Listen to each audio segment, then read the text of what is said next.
and share with you who Maryland Mentor is and who our presenters are today. And yeah, it's going to be a lot of fun. They've got a lot of great things to talk about, and I'm really excited for this. So today's topic is how to have conversations about race with your BIPOC mentors. So your Black, Indigenous people of color.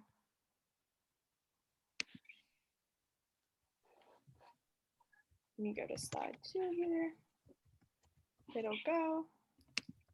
There we go. Okay, so this is our welcome circle. You know, traditionally we are in a face-to-face setting, and so we like to do these welcome circles, you know, give everybody the chance to introduce themselves and just recognize everybody's space and their presence, and yeah, and just kind of create the mood for the rest of the training.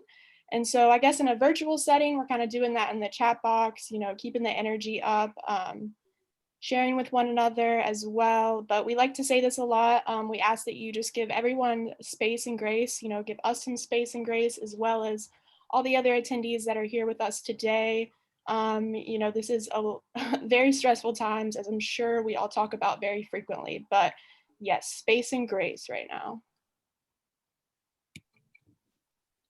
All right, so here's our team, and some of us today will be actually facilitating the training. Me, Dakota Shamblin, I'm the Program Outreach Vista here at Maryland Mentor, and also our Executive Director, Sadiq, will also be speaking today in this webinar.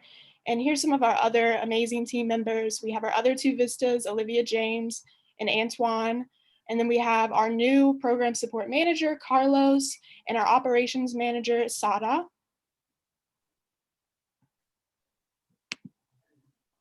So who is Maryland Mentor? So we are one of about 26 statewide affiliates of the Mentor, the National Mentoring Partnership. And so we started in about January of 2018, and our shared mission with our other affiliates is to fuel the quality and quantity of mentoring relationships across the state, as well as to close that mentoring gap, which research has shown us is that 1 out of 3 young people do not have a supportive adult in their life. And so, you know, how do we go about fulfilling this mission? We support the mentoring programs and organizations that support the young people directly.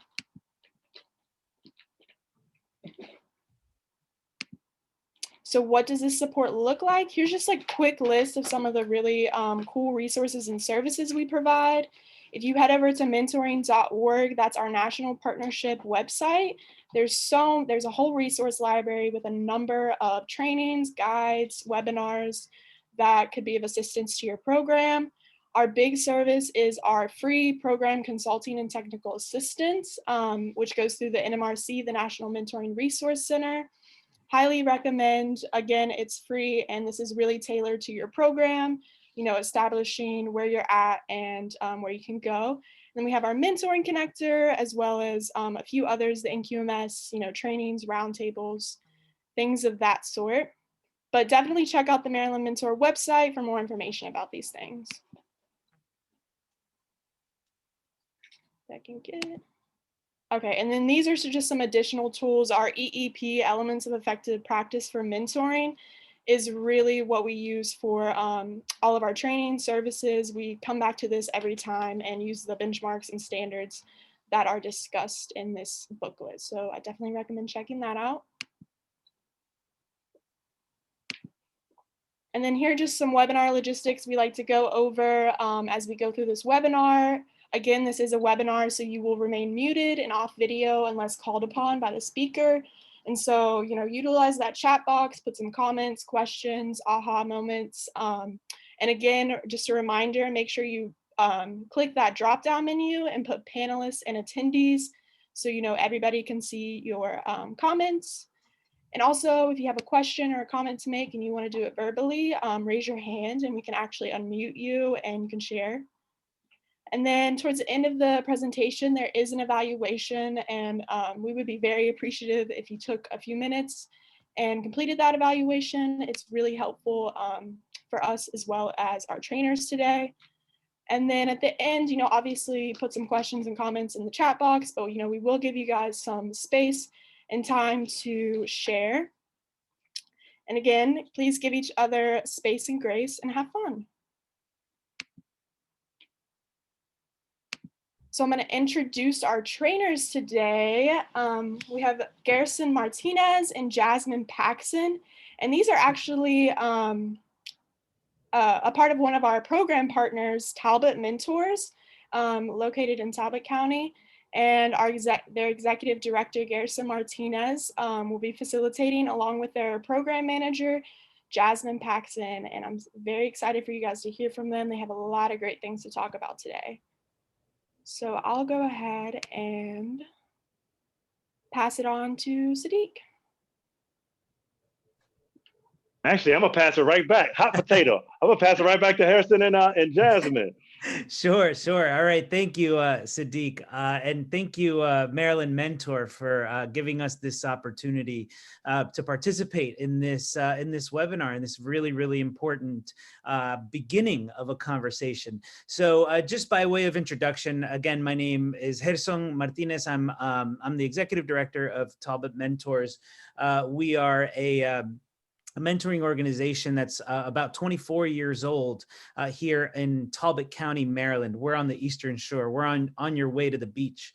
If you make your way out to Ocean City, you definitely have to go through Easton. So we're out here in rural Maryland. But I think as a small independent rural mentoring organization, we've had the benefit of a really diverse, I think,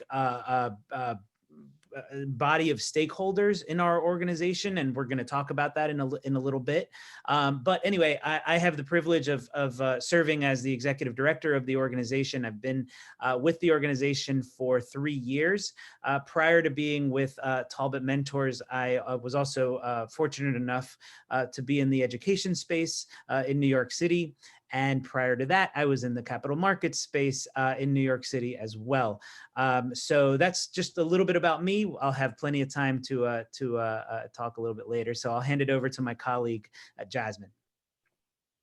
My name is Jasmine Paxson. I'm the program manager at Talbot Mentors. I'm actually a former mentee in the program. So I've been with Talbot Mentors since I was about 9 years old. And a current mentor. And then also, since this conversation is about race today, I'd like to isolate race and say that I'm a Black woman to a white mother. Excellent. So we want to just go ahead and jump into our agenda that will pretty much outline our conversation for today. So first, we're going to start with the context for our conversation. So why are we even having this conversation? Then we're going to define some norms for having the conversation, go into our key terms to understand really the substance of the conversation, or the 4 characteristics necessary for difficult conversations. And then if you guys have any questions, observations, and takeaways, and then that training evaluation that Dakota mentioned as well. Yes, excellent. And before we dive into the meat of the conversation, we thought it would be important to spend a few minutes talking about the context around the topic today, which is how to begin to have a conversation about race with a BIPOC mentee. So for this, I'd like to hand it over to Sadiq to kind of kick us off with a little bit of context for this conversation. Yeah, no, awesome. Really appreciate everybody. Good afternoon to everyone out there. Really appreciate you all's presence. So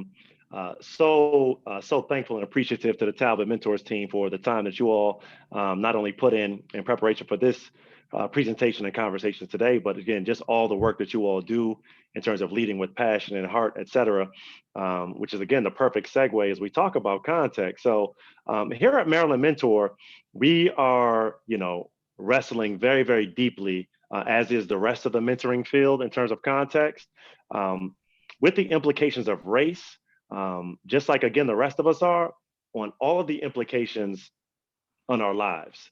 What does it mean to be a person of color? What does it mean to be a white person in America, alive in 2020, under the shadow of white supremacy and systemic racism, and all of the different forms and facets that takes? The mentoring field, without question, is not immune to those conversations. And if anything, the magnifying glass and the impact potentially is exacerbated because mentoring obviously deals with our most vulnerable population. That is our young people.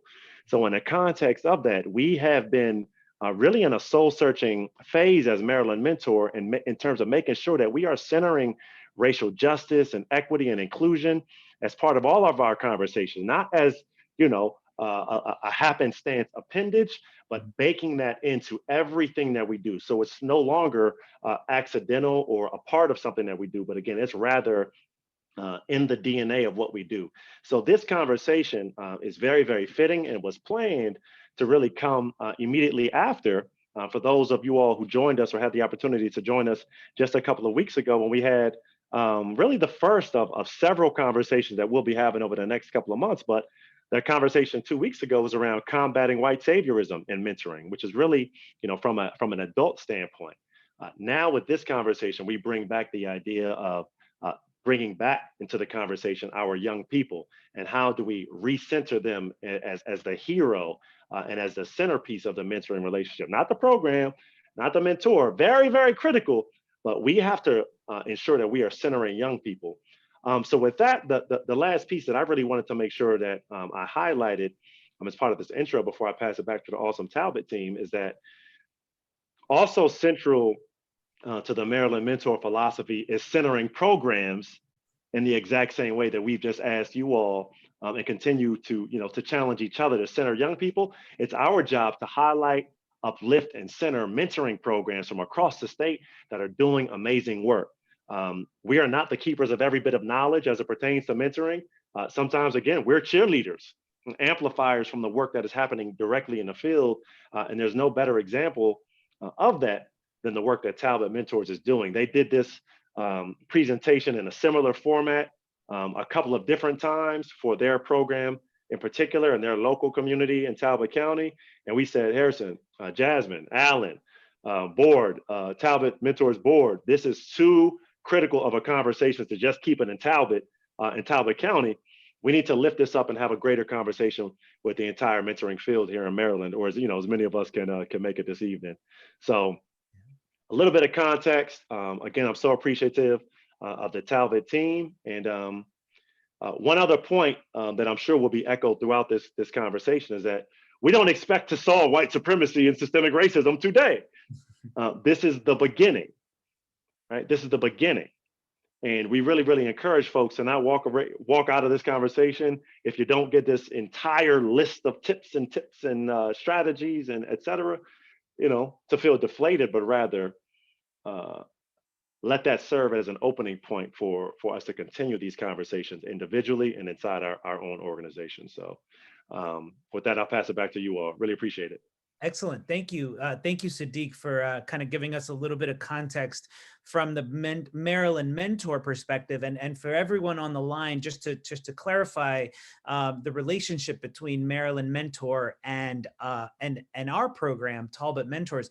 Maryland Mentor is the state affiliate of the National Mentoring Partnership. So this is the industry group for us, right? So we as an organization look to Maryland Mentor for leadership on all matters that social matters and professional matters that make us a better organization. So I'm really grateful to the Maryland Mentor team for leaning into this topic of racial equity and racial justice because it has allowed us the freedom, the opportunity to flesh out those same topics at a local level. So I want to just talk to you for just a couple of minutes about the context that has led us as an organization locally in Talbot County, to this conversation.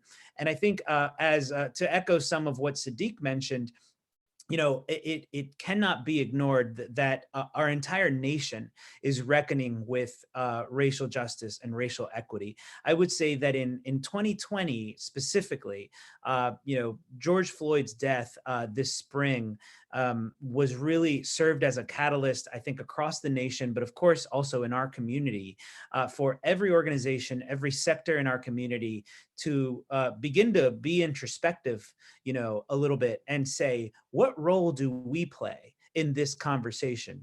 first of all, do we play any role? And number two, if we do play a role in this matter, if we are not a neutral agent, but can actually impact and influence change in a positive direction, then we have to own that leadership role. So Talbot Mentors has taken on a position to kind of lean into this topic, right? Not to shy away from it, but rather to lean in, have try to figure out the ways to be a positive influence, positive change agent when it comes to understanding racial inequity, understanding racial injustice, and then seeing how we as an organization and more broadly as a sector can actually start to impact the systemic barriers that plague and hold our children back from everything that they are capable of achieving. And the last thing I would say before we move on to a quick poll that we want to conduct is that the other thing I want everyone to kind of carry with you as we have this conversation today is that we are not just talking about individual behaviors here. This topic of racial equity and racial justice within the mentoring space is not simply about individual, relationships, but also about our system as a whole, our mentoring, our system of mentorship in this country, in this state, and in our local community. So keep that in mind. These are principles, these are things that we want to hopefully help to influence on a broader scale than just on the individual level. So with that, I'll ask the Maryland Mentor team if we could perhaps introduce the poll that we prepared. Is that something, Dakota, are you able to launch that for us? Excellent. So for everyone on the line, if you could answer 3 quick questions that are going to be on your screen here, you should be able to see the first one. Simply, have you had a conversation on race with a young person of color? Yes or no? We just kind of want to pulse check here where we all are.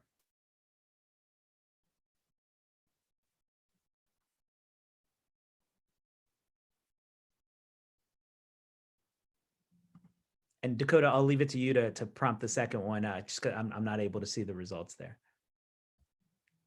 Perfect.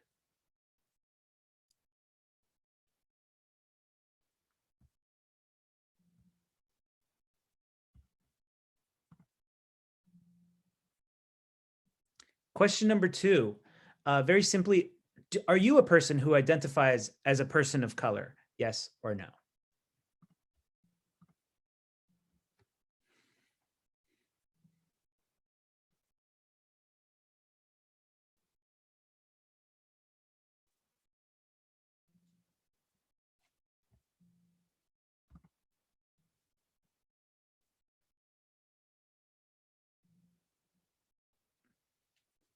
Excellent.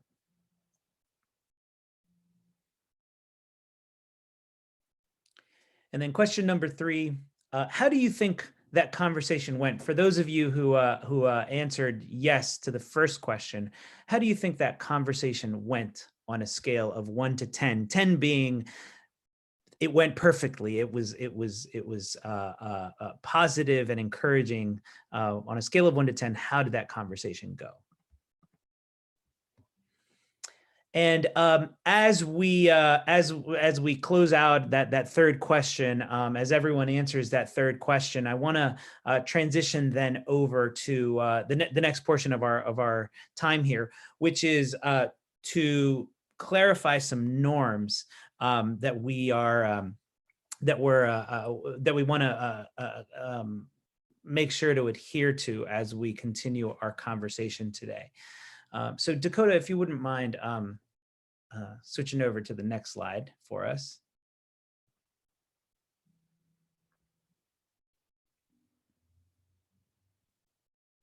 Excellent. So Jazz, I'll hand it over to you for the first norms. Yes. So as Kirsten said, that we will use these norms to guide our conversation tonight. So our first norm is that we ask that you stay engaged in this conversation, that you racialize your voice. So when we speak, we need to make sure that we're isolating race.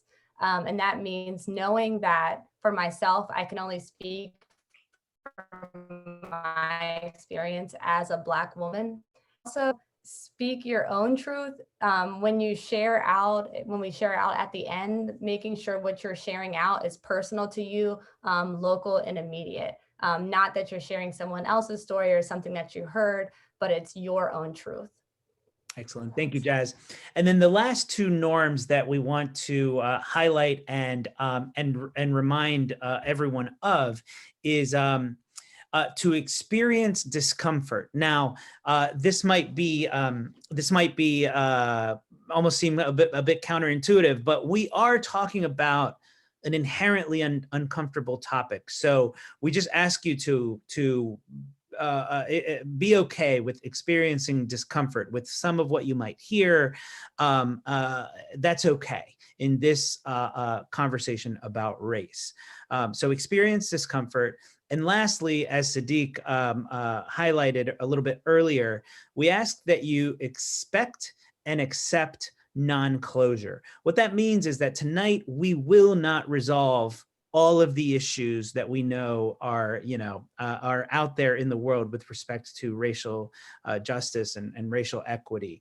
But we do ask you to kind of enter this space and enter this conversation, knowing that we are not going to close out, we're not going to reach closure on any of these issues. All we are trying to do today is to give you some guidelines and some guidance on how to begin to approach the conversation about race with your mentee or with a young person who is BIPOC. So, and Sadiq just sent me a note here.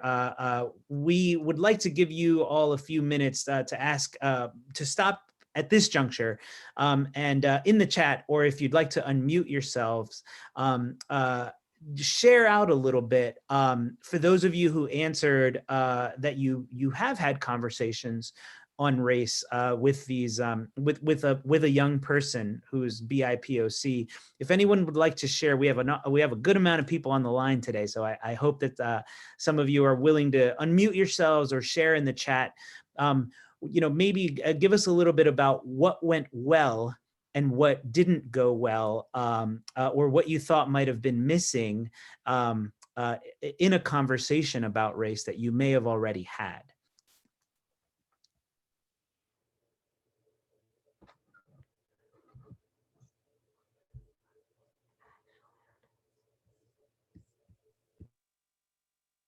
Awesome, Dakota. It looks like we have a hand up too.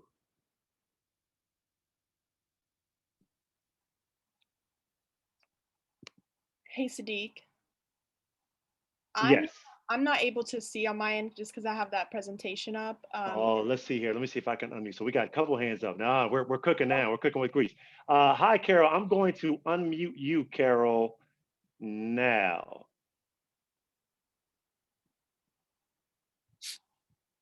Carol, you should be able to unmute yourself. Okay, thank you.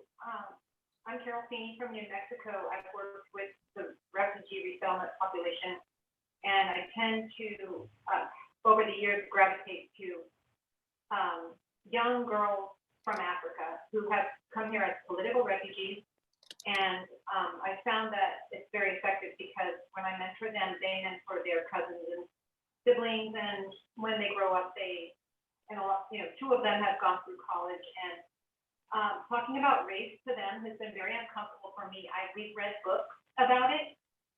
That way I'm sort of directing the race discussion to the book, and then we discuss the book. In Albuquerque, New Mexico, I would say that we don't have the kind of racism that you have on the East Coast because the history is different. But it was uncomfortable for me because they got their citizenship as U.S. citizens, and I felt a little bit embarrassed, very embarrassed about our country's history, which they were unaware of, being who they were from Africa. They weren't really taught like we were about the institution of slavery and systemic racism. So they didn't really experience it, except I would say once they were thrown off the school bus because they were accused falsely. And this was a second grader and a kindergartner, and it was just horrifying to me. And they didn't tell me about it until later when they started talking about racism that they had experienced. So they thankfully have not experienced a lot of racism, and they don't see it as systemic, but it was very awkward for me as a white person to have to approach this with them, and not wanting to feel personal shame, but actually feeling personal shame. It was something I don't feel equipped to do. Thank you for listening to me.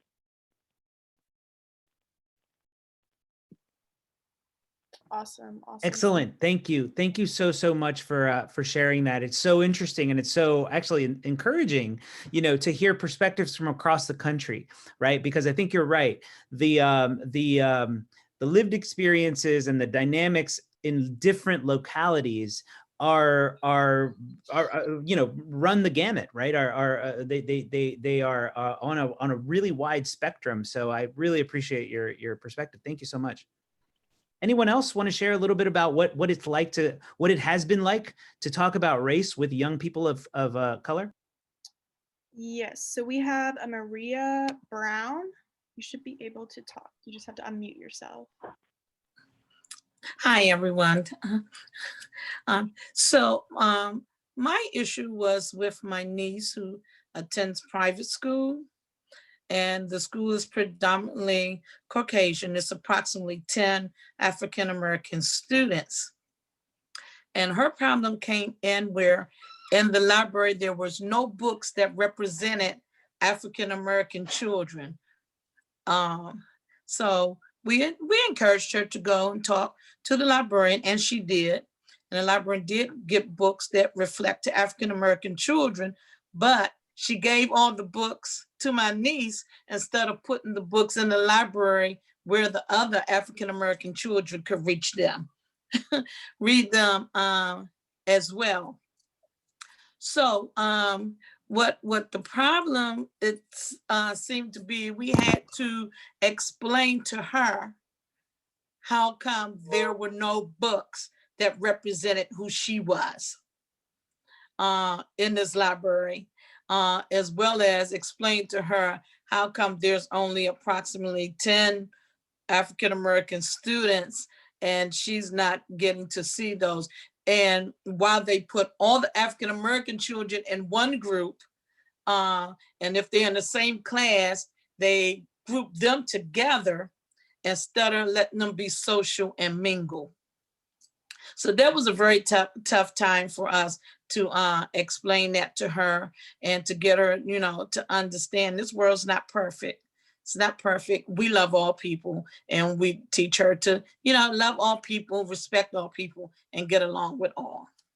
Excellent, excellent. Thank you for sharing that, Maria. And hopefully a little bit of what we'll talk about later on in the agenda might be helpful to you as you approach that young person about, how to kind of grapple with her, how to reconcile some of the stuff that happens around her. So thank you for sharing that. All right, I think we have another question from Agnegon. I'm sorry if I'm mispronouncing that, but.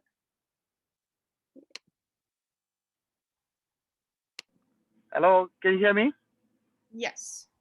Okay, my experience was I run a soccer organization down here on the Silver Spring, and then I remember our first year where we ready to start competing, and then we had to join the league on the Germantown, was dominated by a white organization. So my kid was looking down, very down to like where they coming from, what's your name, and then my question to prepare them mentally before we get to that competition, and then show what we learn, who we are, what can we do, is to let them know exactly this racial stuff exists, and you got to be ready mentally to make sure you play the game to change the dynamism for how somebody perceives you, how somebody see you, or somebody receive you. So it means down the road right away, they see you are black, minority, most African kid, and then they want to put you down and win you. But the game can change everything. So I'll urge you to go to the field and beat them badly so they can give you respect. So that kind of word I put on in my kids' heads, it changed totally the whole dynamism by the way we spend 4 years on the season. We want everything. What they had to do is just kick off on the league because they let me know right away, say, hey, if you stay too long here, you're going to spoil all the business because white kids, they're going to go home and then cry and they're not going to come and play. So to come here, today on this forum and then listen to what we are talking about, and it's still there around us, it's still in the community, it's still everywhere. But I believe for our black kids or black brown kids, this topic of discussion had to be something we do often to prepare them. So, hey, the life is not going to be easy for you because you're different than people. But if you know you can use your differences to make people respect you, do it because it's a power God give it to you. So it is something, Shirley, I just want to share. Say we can empower our kids with a good word, especially those who have a chance to compete and who they know, oh, what's your name? Or your name sounds differently. Oh, your name is Mamadou. Your name is Nyanya. Oh, but do not let anybody put you down by your name or by your color or by your race, by where you're coming from. But is there anything have to be between you and that guy or that person to be a competing? Use your power, God give it to you, to beat him, to rest. I just want to share with you Incoming guys. call. Sorry, I think we may have lost the audio there on our participant. But I want to thank you so much. I think you got a lot of I think we captured a lot of what you were saying, sir. And so thank you for first of all for reiterating the importance of having these discussing these topics often, right? This is a very relevant topic in our space as a mentoring industry, as a mentoring sector, of our economy as well. So thank you very much for sharing that with us. I do want to highlight one quick question, one question that I see from Teddy Beschel in the chat, and it's about one of our rules. Teddy says, I have a question about the third bullet point. Is that a hard and fast rule? I understand focusing on our own experiences and stories, but is it ever helpful to echo personal stories that others have shared with you? Thank you for that question, Teddy. And I'll just give you my quick sense on or why we put this norm out there in any conversations about race. And the reason is because we don't want to speak on behalf of other folks whose experiences we have not actually had, right? So anytime that I speak, for example, on behalf of Jasmine, I may be making assumptions about what she thinks, what she feels, how she interpreted something that happened to her.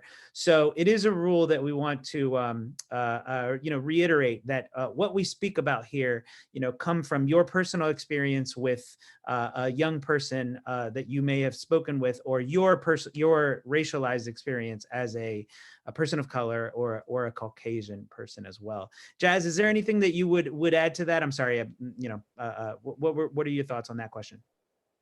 Yeah, I was going to say, I think a way kind of to interpret that also in thinking about someone else's story is reflecting on how listening to someone else's story made you feel, because that way it's personal to you. So not that you're necessarily sharing their story, but you're really reflecting on what kind of feelings that brought up for you. Excellent. Thank you, Jazz. And now in the interest of time, we're going to keep moving on here to our the next subject area here. So we want to make sure that in this conversation and any conversation about race, we clearly define some terms. There are 4 terms that we want to define here today. You see them here on your screen: humility, racialized experience, and then equality and equity, which are two totally different things. I'll start by describing or just making sure that we're clear on the definitions of the first two. So in the context of this conversation, when we talk about humility, which you'll hear us, allude to this characteristic during this conversation, what we mean is, carrying yourself with humility is making sure that you understand that your experiences and my experiences are limited to our own racial identities. So again, we need humility is an important characteristic to carry with you as you think critically about these topics of racial conversation. And the second term that we want to clearly define for today is what we mean when we say racialized experience. You may hear us use this term, and what that means is understanding that a young person's lived experience, that this is a young person's lived experience based on their race. So again, going back to our norm of isolating race, we want to make sure that we acknowledge that experiences are racialized, right? And it would be incorrect for us to remove or assume that race didn't have a role to play in a certain experience. So that's what we mean by those first two. Jazz? And so you can see this graphic on the side of the screen. I'm sure a lot of you probably have been familiar with this or seen different variations, but just wanting to show this to understand the difference between equality versus equity. So equality is giving everybody the exact same thing. So you can see where they all have a box because there's the barrier of the fence to watching the game. And then you see on the next piece, there's equity, which is giving everybody exactly what they need so that they're able to see the game. And there's other variations of this where, there's justice and the fence is knocked down completely because they've removed the barrier. But this is just the base understanding of those two terms. Excellent. Thank you, Jazz. And just to reiterate, that is very, very important. If there's something that we hope that you take away from today's conversation, the first takeaway would be that difference between equity and equality. We often use the terms interchangeably, but we absolutely want everyone to understand that those are two very different topics.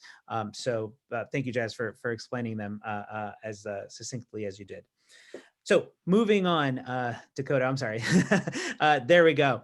All right. So why are we talking about this today? And I'll speak first to our organization and why it's relevant to us. What you see in front of you here is a quick bar chart that quickly represents or simply represents the racial demographics of our mentees and our mentors. Mentees represented in blue and mentors represented in red. And what that tells us is that about 80% of the mentees in the Talbot Mentors program are young people of color. They're either Black, brown, or Black, Indigenous, or people of color in general. Conversely, about 80% of our mentors are Caucasian, are white. And so what we understand, what we acknowledge is that at Talbot Mentors, we exist with a diversity dynamic.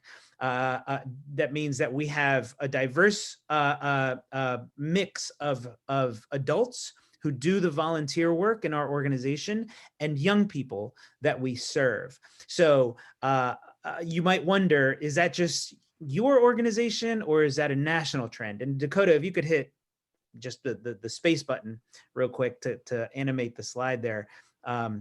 It'll not, there we go. Yes. So nationally, and I know we have folks from across the country here, 65% of mentors in mentoring organizations, about 65% of the volunteers at mentoring organizations are white, and about 60% of the mentees that they serve are people of color. So again, the Talbot Mentors local, hyper-local rural Maryland experience is a microcosm of a national reality. right? Generally speaking, mentoring programs employ volunteers, or utilize volunteers who are predominantly white to serve predominantly Black and brown young people. Dakota, if you could get us to the next slide, please. So what that means then is that everyone on the line here, everyone who has something to do with mentorship, we then have the duty, the responsibility to acknowledge race in the mentoring space. Next slide, please. Okay. So acknowledging race validates a young person's lived experience, and then not acknowledging race inherently devalues the racialized experience of young people. So an example that we often hear of not acknowledging race would be people being colorblind. So when people say, I don't see color because I treat everyone equally. But then this goes back to those defined terms that we just went to. And we're not seeking equality, we're seeking equity. So that's really an important distinction there. Yes. And to the question on the screen here, how then can we approach conversations about race with youth? If we've established that the conversation is necessary and important to have, how then do we have conversations about race with youth? So we've laid some groundwork for you, and now we'll spend the rest of our time discussing 3 characteristics that we believe are necessary for every person, every adult who engages with a young person to understand and apply in the context of conversations on race. These 3 characteristics will lead to one action, which we will conclude our time with. So Dakota, next slide. Thank you. The first characteristic that we want to make sure to highlight here is that of openness. So if we're speaking to the adults here, let's say the proverbial adults in the room who engage with young people, we ask you to consider openness as a necessary characteristic. What does openness mean? And we put together a definition, from a variety of places, but what we mean by openness is, or the definition of openness can be thought of as having a barrier, such as a door, so adjusted so as to allow passage. So in this context, what that means, openness refers to your ability, and when I say your, I am speaking to those of us adults who engage with young people. Openness refers to your ability to open up to your own learning and being willing to engage in a conversation with a young person who may actually teach you something, right? So openness is about being open to your own learning so as to allow passage, of new information and new perspective that a young person may offer to you. And so there are often, we were saying, hang on, Dakota, sorry, thank you. There are often barriers to having conversations on race. An example of a barrier to openness would be the mentor's own comfort. So this goes back to our norms. To experience discomfort, it's easier not to address race than it is to become uncomfortable entering into a conversation. And so then another barrier would be the assumption that the young person just won't understand. So thinking maybe that they're too young to start these conversations, but really we need to recognize that young people understand a lot more than we give them credit for. If they're able to point things out and ask questions, they're able to start having that conversation then. I know that I've had conversations with my 11-year-old same race mentee, and Harrison's had conversations with his 16-year-old same race mentee. Yes, exactly. And as Jasmine said, I have the privilege of mentoring a young man who's 16 years old and who is also a Latino like I am. And Jazz is exactly right. You know, young people, we should not assume that they're not ready, you know, to talk about these things, that they don't want to talk about, you know, their own racialized experiences. It's actually been a place where my mentee and I have actually connected really strongly, you know, in talking about such a vulnerable but important topic to him. So yes, you know, when I enter those conversations, when we enter those conversations, I'm not there to teach him something about race. I'm there to listen to him and be open to learning from him. Next slide, please. The second characteristic that we ask that you know, carry with you and think about as you enter these conversations is the concept of understanding. Again, seems like a pretty simple concept, right? A very familiar one to all of us. What we mean by understanding is that it is an agreement of opinion or feeling. It is also an adjustment of differences. So as an adult, you know, as an adult, I need to come into the conversation with humility, you know, a term that we defined earlier, knowing that I have a different and limited, importantly, a limited perspective on the topic, limited by my own race, right? If I'm talking to a young person who's not of my race, then I have to understand, you know, that I have to make an adjustment to understand him or her, right? On the basis of their racialized experience. And so when we have, like they were saying, the diversity dynamic of cross-race matches, when the adult realizes that there are things that they haven't lived through themselves, then it's the responsibility of the adult to do the work to really better understand, not for the youth of color to have to justify their racialized experiences. So statements like, you're being too sensitive, or are you sure your teacher was not just saying that because you're misbehaving, not because you're Black?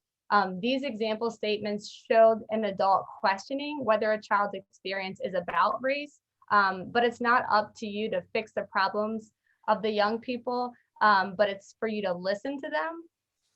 It might be easy to say that, oh, I'm going to go talk to your teacher, but that only addresses the one incident for one child. And we need to understand that this is a bigger issue. This is a systemic problem.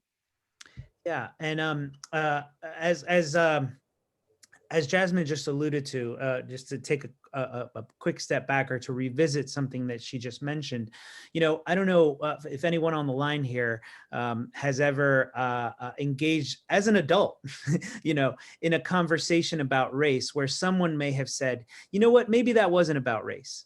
Are you sure that person wasn't just being X, you know, that person wasn't just trying to compliment your hair by touching it, you know, are you sure they weren't just trying to be polite and that wasn't about race?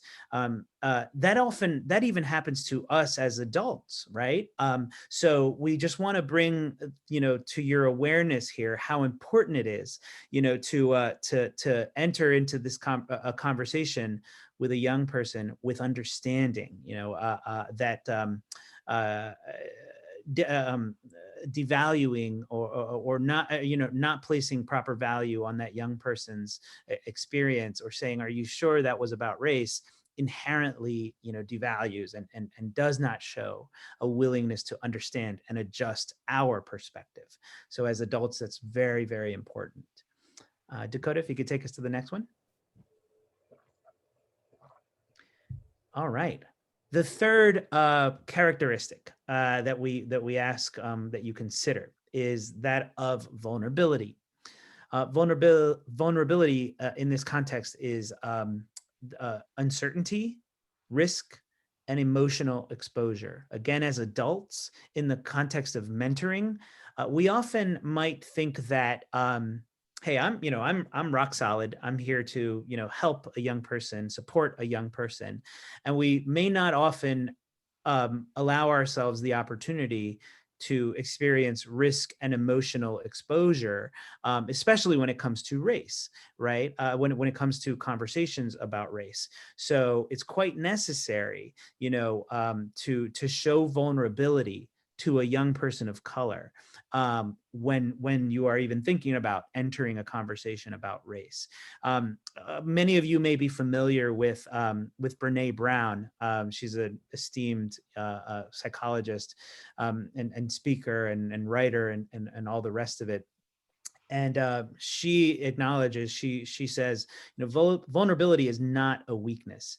In fact, it's our most accurate measure of courage. So when we are endeavoring to have a conversation about race with a young person, walking into it with vulnerability, with humility and vulnerability, signal to that young person, okay, they're meeting me with vulnerability.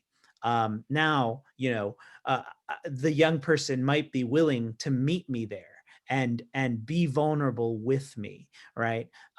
It's really as Jasmine mentioned earlier, it really is the responsibility of the adult to offer that vulnerability first.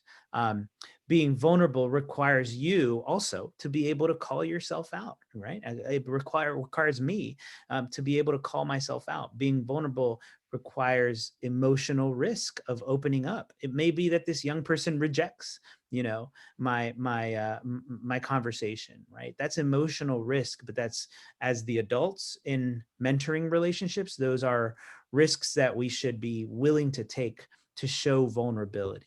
We must be open to the possibility, that even some of our actions in the past with our mentees may have caused harm, even when we meant them for good. Maybe our intent was one, but our impact was another. I'll leave it at that. And so following up on that last point, so if our intent was one thing and our impact was different, part of this being vulnerable is being able to say to our mentees, I'm sorry if I ever made you feel a certain way in the past, or being vulnerable when your perspective has changed to say, hey, I know I used to think one certain way, but my perspective has changed. And I want you to let me know if I ever say something that makes you feel uncomfortable so that I can learn. That way you're being vulnerable, opening yourself up, and allowing your mentee to know that you're not perfect. And like we said, you're not going to have all of the answers, but that they feel as though they can call you out when something hurts them. Yeah. Thank you, Jazz. And before we move on to the final kind of tenet here or the action item that this is all leading up to, I would invite us to go back a little bit and maybe Dakota, I'm sorry, if you could take us back 2 slides, to the first one. And I'd like to open up the microphone here to anyone on the line. If you could maybe share, if anyone's willing to share some specific examples of times where, or examples where you've experienced, openness, what that feels like, having an open and humble conversation, with a young person. Are there anyone who's willing to share a little bit of what that might have felt like before? We do have one hand raised from Lysandra Bridges. I'm going to unmute you right now. Excellent, thank you.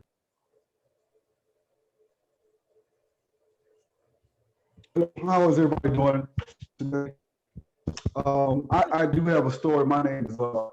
Bridges. I'm a TA for Maryland Mentor, and one of the stories that I have that I want to share is working with Concerned Black Men National for a few years. Is I would often have conversations with some of the mentees that I work with about police brutality, and during those conversations, what I would do is give these mentees about 10 different things or steps that they could do in the case that they were stopped by a police officer. And what this conversation led to was that what I found out was a lot of our young people, especially inner city, and particularly in Columbia, South Carolina, where I was working, that oftentimes that they already have a certain feeling or understanding of how the law works, and how they see in the news where they see a lot of men of color are being shot down. And so they have a negative idea about the police. And so what I try to do is I try to, number one, because usually the conversation leads to two things. Number one, decision making, and then the value of life. And so I think one of the things that we have to do is when we talk to our young, like you said, number one is be open to how they feel about certain topics that surround situations of something that deals with the law and deals with policing, and as well as I would have to say, instead of teaching our mentees what to think, I think the best thing that we have to do is somehow when we are interacting with them is teaching them how to think. And so if they are ever, because it's one thing to see it and see the visuals, but then it's another thing to actually go through that experience. And so when we're talking with them, like you said, number one is just being open and understanding where they come from, and allow them to speak their truth. Absolutely. Absolutely. Thank you very much, Mr. Bridges. Appreciate that input. Anyone else have any thoughts on any of the three characteristics that we have highlighted here so far? And there's an excellent question in the chat box. I saw from that. Teddy. I saw that. Sadiq, would you mind reading that for us? Let's do it. So Teddy just has a question about initiating the vulnerability versus putting mentees in a position to educate the mentor, right? Which is more of that sort of emotional labor that many of our activist friends talk about, right? Like it's not the person of color's job to educate, right? The uninformed, right? But so excellent question, Teddy. And Teddy goes on to say, completely agree with Jasmine's previous point about ignoring issues of race and that we can inflict harm by ignoring that reality, and this affects our BIPOC mentees. Having said that, again, we also don't want to put mentees in a place where they have to teach us.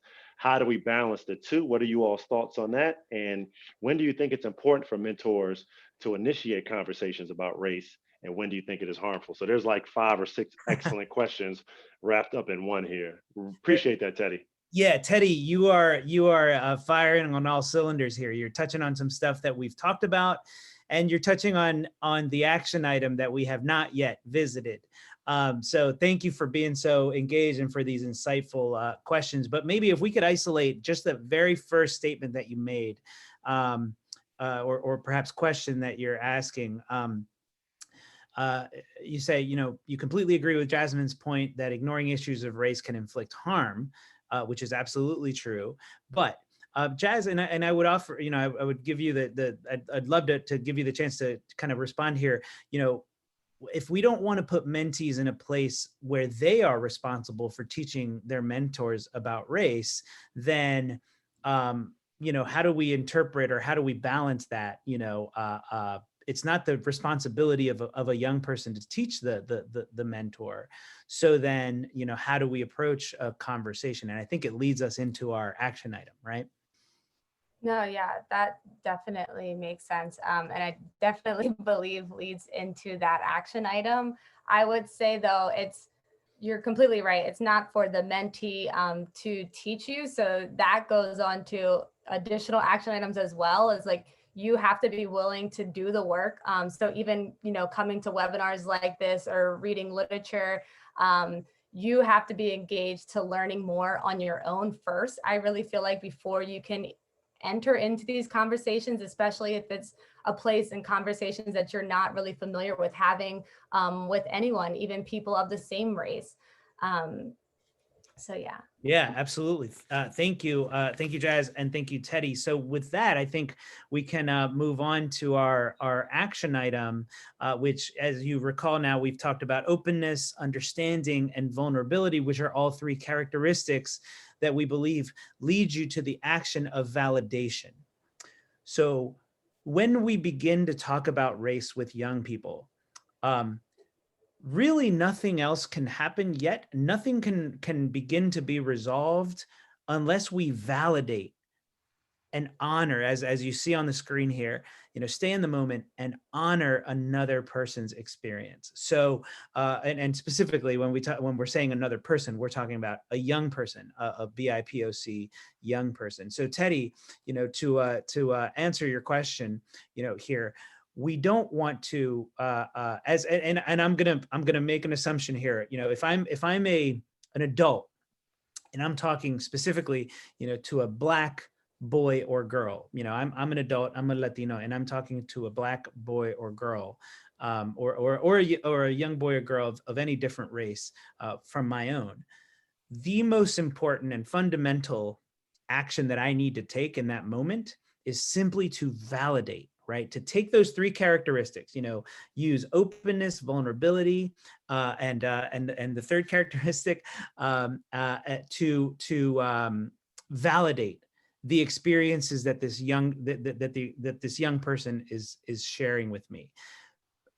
If I invalidate that young person's experience, the rest of the conversation is really going to be null. And it's not so much yet about, it's not about making, that young person, I'm not asking them to teach me something yet. As an adult, I may or may not be ready to learn, that's my responsibility. That's my homework.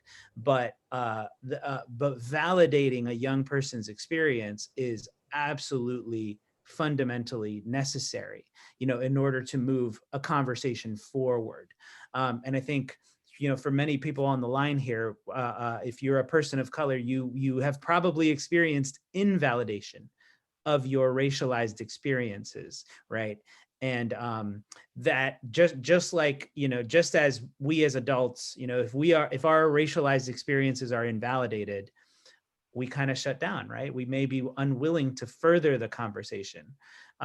Similarly, these things can happen with a young person as well. Yeah. And I was going to say, so yeah, to that point, what Harrison was saying is if we don't validate, then you're invalidating their everyday reality that our kids live in. And we need to let our young people know that we hear them and we see them, because as people of color, we often don't feel seen or heard in this world. So really not about taking action, but just when a young person comes to you and is able to be vulnerable, that you're open and understanding and that you validate and listen to them. Even if you don't have to offer advice, but just being able to sit and listen to them really opens up the conversation and allows them to know that you are a safe person, that they can talk to you, and that you're not going to try to change the subject or turn it into something that's not about race just because it's uncomfortable for you to sit with and for you to realize. And it might be an experience that you've never dealt with. Or I would say next to that, if it's an experience close to invalidating, not to say, oh, well, I've had a similar experience, so then I really don't think it's about race. Because again, you don't have the lived experience of that child of color. Right. Thank you. And Dakota, if we could see the last, the kind of the closing slide on this section. Thank you so much. So again, we just kind of want to visually represent what we are, sharing with you here. These three characteristics: openness, understanding, and vulnerability. Those three lead us to be able to validate, simply begin by validating the racialized experiences of young people, which can then serve as a springboard, for further conversations. But it's our hope here, is to kind of be able to share the importance of these characteristics and this action in beginning conversations about race with young people. So with that, I want to hand it over or invite Sadiq back in, because I know that I have not been paying close attention to the chat, and I know that there's perhaps some takeaways and some questions that might be lingering there. So Sadiq. Awesome, awesome. This is really, really good stuff. And man, I appreciate the engagement in the chat box as well. So I think we had one more hand raised by Sue, a Sue Fox. I think you can unmute now, Sue. Okay. Hi, I'm my mentor of a young 10-year-old African American. She's 11 now. And I've only been with her about a month. And about the first month after we had first met, we were driving to an event and we passed some police officers that had stopped someone. And she just sort of blurted out, "I hate all policemen." And she said, "Do you like policemen?" And I said, I just wondered if I could have handled this better. I did, I guess now listening to these terms, I think I did a little bit of validation. I said, "I really understand how you must feel about some horrible things have been happening." This was about a year ago, before George Floyd. I said, and a lot we didn't even know because until there were cell phones. But then I added, was this bad to add, that I try not in my life to use the word all, because I find that usually all is not a word that applies. That there are some good police, there are good police and there are bad. And I don't know, should I have handled, and I didn't go into it. Should I have started a more, we were driving, like I said, to an event, and what other things could I have said, or could I have said it better? Or was that not validating by adding that last sentence? So, wow, thank you, Sue, so much. Again, there's a lot wrapped in there, and I definitely have a thought, and I would love to hear from Harrison and Jasmine as well. You know, I think for me, the first thing sort of goes back to some of Teddy's question, right? Because again, there was so much in there. We can like eat off that question for the rest of the time easily. For me, I'm always of the mind to go with the pace of the young person. So if a young person, if they blurt it out, accidentally, or if it was, a strategically placed blurt where they really want to know what you think without like coming out and asking you what you think, which is a common trick, right, that our young people kind of exercise. For me, I go at their pace. So for her to have brought that up means that she wants to talk about it. So I think the first piece, that's a good sign that she felt comfortable enough to share that with you. I do think along with that, as it pertains to openness, understanding, and vulnerability, again, these are such critical steps. So much of these steps are wrapped up in active listening, and that idea of, again, really seeking to understand, right? Like 7 Habits of Highly Effective People, then be understood. So even asking some probing questions, first and foremost, that validation. For true validation, my understanding is that we reserve all comment and thought and feedback for several moments, if not permanently, until that other person has an opportunity to fully express themselves. So potentially case in point might be, "Oh my goodness, thank you so much for sharing that. Like, man, basically tell me more."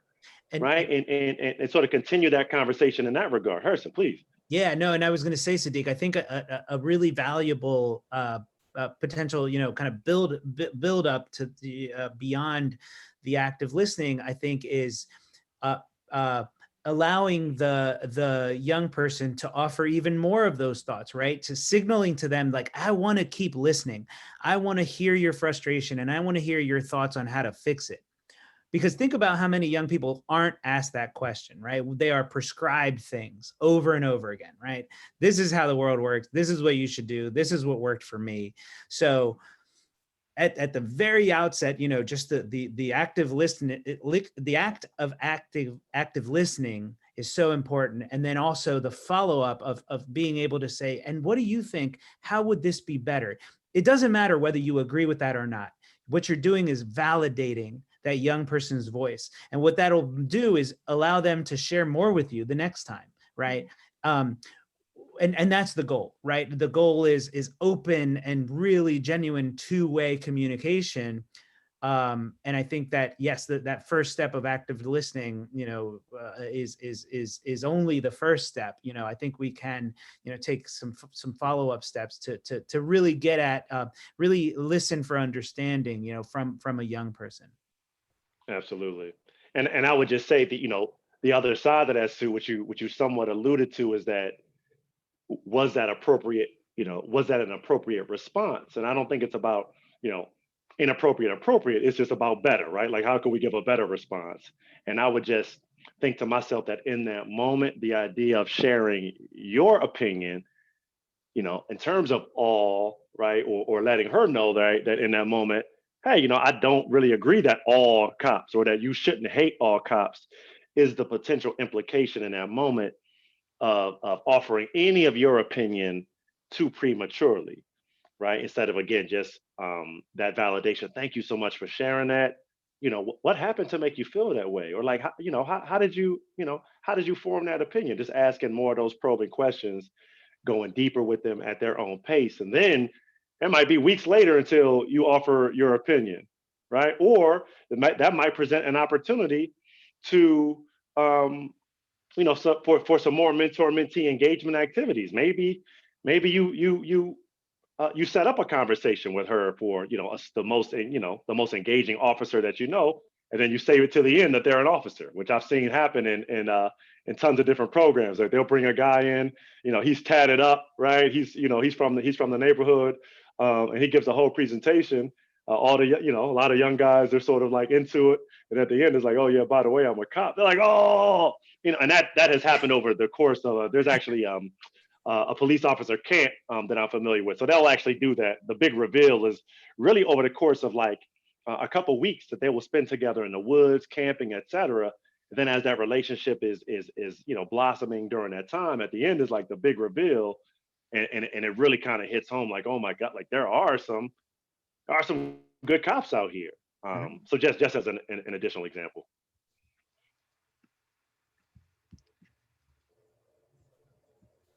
All right. Awesome. I'm just checking the chat box. Yeah, we do have another hand raised for Agbegnagan again. So I'm going to allow him to talk. Go ahead. Hello. Yeah. So trying to wrap up the open understanding of vulnerability. What we have here, the experience is a couple years where we started building a team, as they use it again, soccer. Soccer as a world sport who bring different people together. And then the program was most of it based on, Black kid. And then what we build our reputation, start winning. What happened? We still have a different, race start joining us, white, Spanish, Asian. And then down the road, what we realized, even if those people or those young guys who those race join us, and then we start building a team, when we get together, you don't see a mix. People, those kids still be hanging with people with their race, be in the corner chatting, and then you'll see a bunch of crowds, but not just together, but be in the corner. And then so we say, and then one of the kids came to me, say, Coach, we have a great representation, diversity group on this room, but what we're seeing, the conversation is now among everybody. We're just receiving people trying to be more comfortable with people of his color. And then the open spirit just comes and how can we resolve that problem to not just trying to be a team, but be a team divided. So what we do, we make it open first. I have to call a meeting with the food, and then and I throw the question, say, hey, what can we do to mix, to more be friends for each other more than be talking about different stuff, even if we on now different school. And then once we have a 1 or 2, 3 times that kind of conversation, deeply, the dynamism just change it. And then everybody start understanding each other. And then what we see more results, and we see more team building, and then we see the vulnerability just go away. And then to finish, I can tell you, so we validate the circumstances to bring people of a different background together as a way the soccer wanting, team building, work together, fight together, smile together, having fun together, tease each other together. And then it is very strong and powerful. How can we make an open, we give a way for all those young guys, even if they are now on the same page and they are now different race, but they can bring a topic and talk about what can they take away to bring them together is a very powerful. That's what I want to share with you guys before we close it out. Thank you to give me a chance to talk about it. Of course, of course. Thank you very much for sharing that, and thank you for the work that you, of course, are doing with a diverse group of young people. You know, I think this whole conversation that we've had today, we have to acknowledge that we if we're talking to, you know, adults, generally speaking, mentors in this space, we have to acknowledge that there is a power, you know, dynamic here. And I'm thinking about a soccer team as you're describing it, right? If you have a group of young people who feel marginalized from a different group of young people, then the conversation that we're having today is the one with the dominant group, right? The openness, the understanding, the vulnerability, you know, has to come from that dominant group in relation to the group that's marginalized, right? So these principles, even though we've been talking to adults here, you know, mentors and practitioners and like all of us on, you know, panelists, this also applies on a soccer team, right? and if you have a group of marginalized young people and a group that's the dominant group, these are principles that can be applied there as well. So again, thank you for the work that you're doing, and I hope that you're able to take kind of some of these principles and apply them there as well. And what I would say was, what I heard you speak on was you maybe had the diversity on your team, but you didn't really have the inclusion. And so I think it's important to invite that youth voice in there and, you know, saying, this is what I see, and allow the youth to inform, you know, how can we change this and how can we invite that inclusion?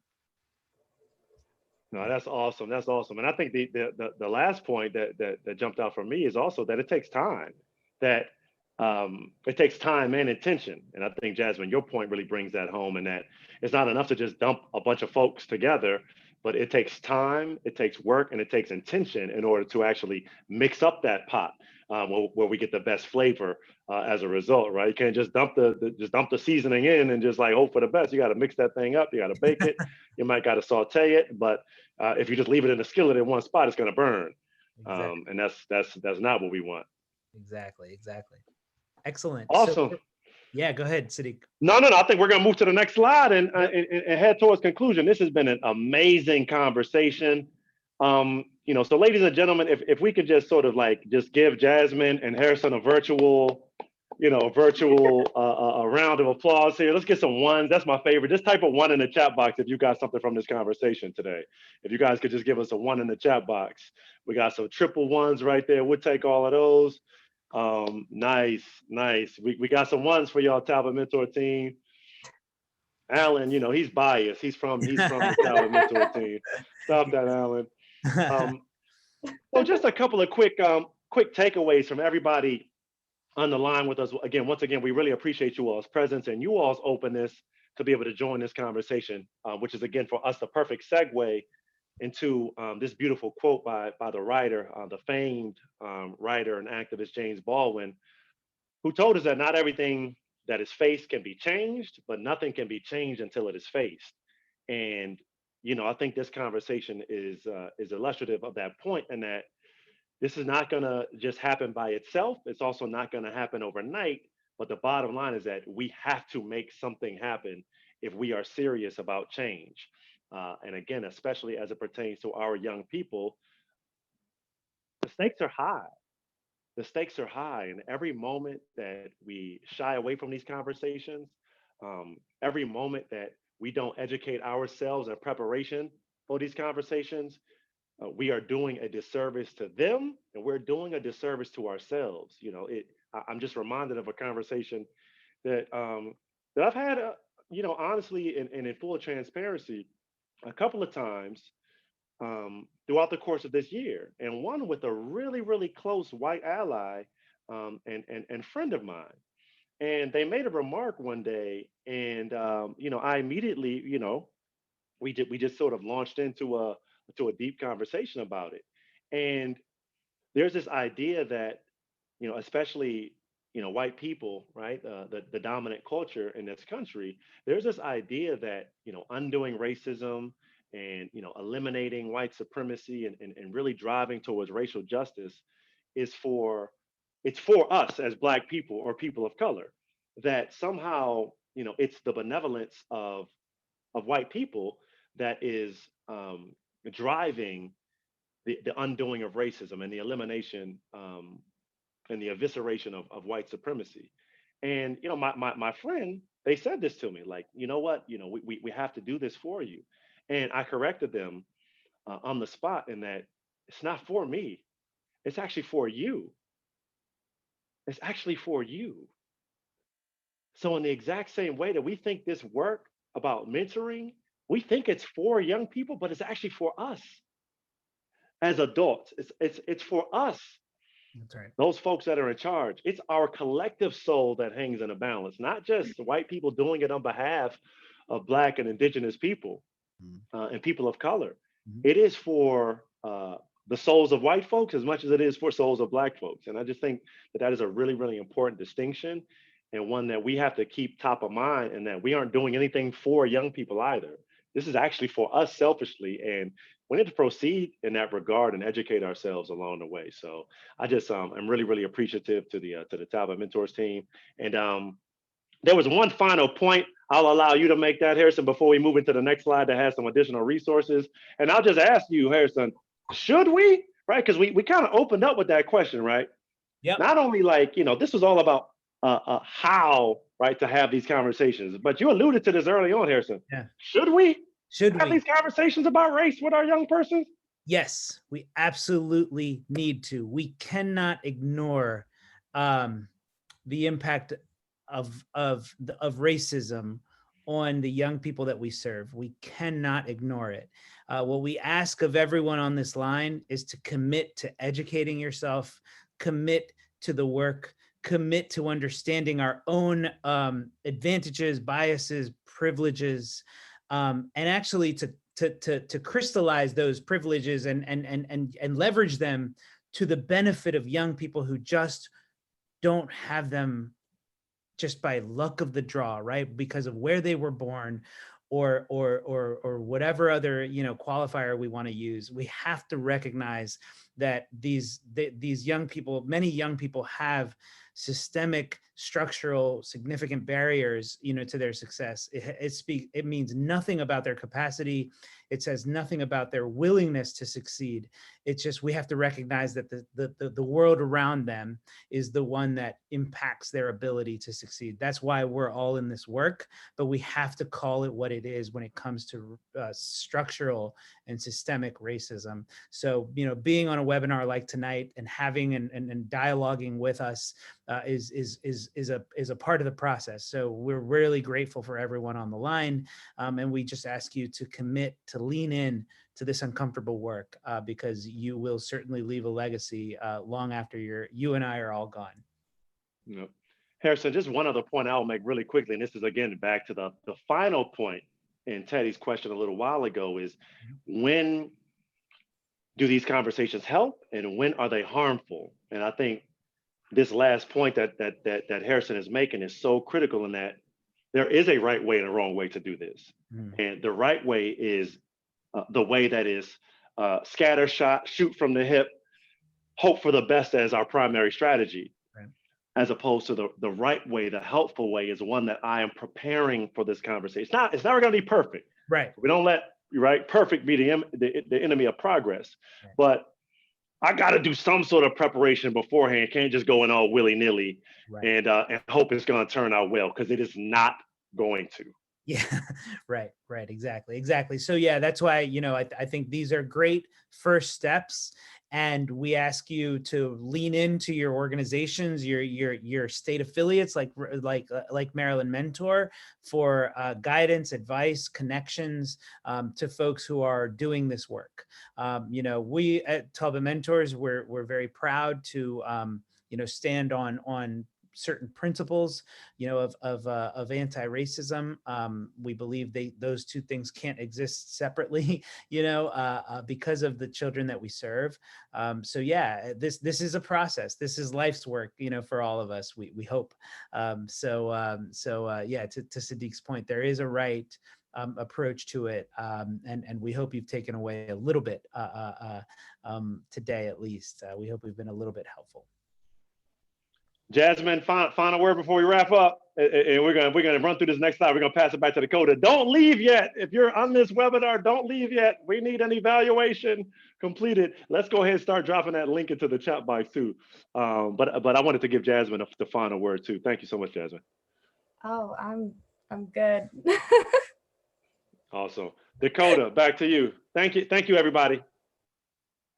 Yes. So the evaluation that we're talking about, actually, if you have your phone on you right now, you can bring it out and go onto your camera and scan this QR code, and it will take you directly to that survey.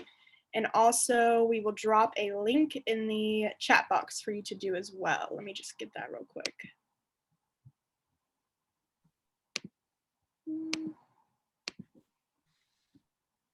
We'll give you guys like a minute or two.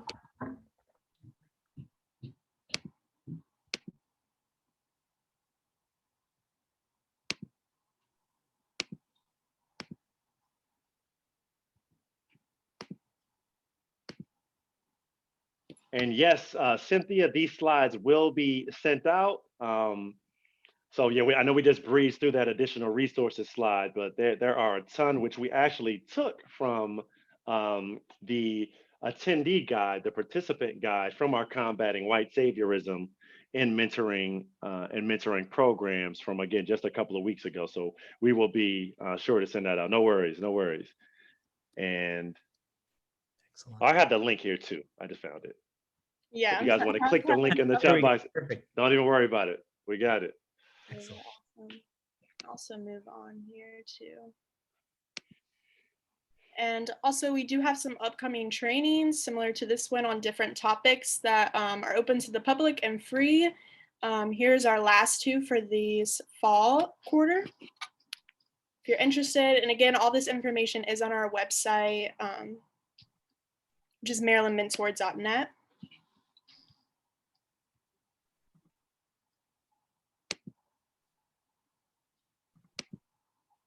Yeah, thank you all very much for being here. Thank you for our trainers for facilitating this and sharing with us. You guys did an amazing job. Yes, give them a round of applause.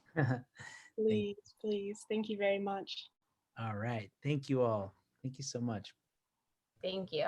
All right. Have a good night, everybody. All right, everybody, be well. All right. Thanks, Sadiq. Thank you, Dakota. Thank you.